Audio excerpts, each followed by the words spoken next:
அக்னி நட்சத்திரம் தொடங்கும் முன்பாகவே கோடை வெயிலின் தாக்கம் மக்களை வாட்டி வதைக்கும் நிலையில் விடுமுறை தினமான நேற்று மலைவாச ஸ்தலங்களில் சுற்றுலா பயணிகளின் எண்ணிக்கை அதிகரித்து காணப்பட்டது.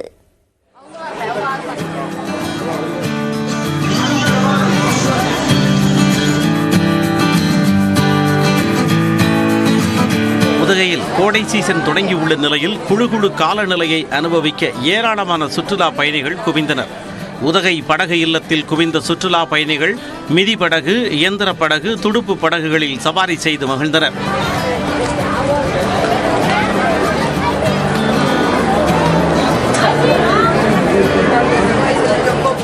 மெம்பர்ஸ் வந்திருக்கோம். சென்னையில் ஒரே ஹாட்டு, மூச்சு திணறுது. இங்கே என்னதான் வெயில் வெளிச்சமாக இருந்தாலும் ஆனால் காற்று ஜில்லுன்னு தான் இருக்குது. 20 to 24 தான் ஃபீல் பண்ணுறோம். ரொம்ப ஹாப்பி. மலைகளின் இளவரசி என்று அழைக்கப்படும் கொடைக்கானலில் குவிந்த சுற்றுலா பயணிகள் மோயர் சதுக்கம், குணா குகை, பசுமை பள்ளத்தாக்கு, தூண்பாறை, பைன்மர காடுகள் உள்ளிட்ட இடங்களில் குவிந்ததுடன் அங்கு நிலவும் இதமான காலநிலையை அனுபவித்தனர்.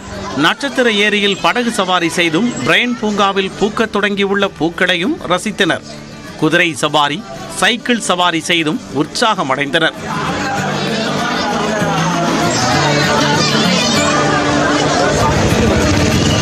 ஏழைகளின் ஊட்டி என்றழைக்கப்படும் ஏற்காடு சுற்றுலா பயணிகளால் நிரம்பி வழிந்தது.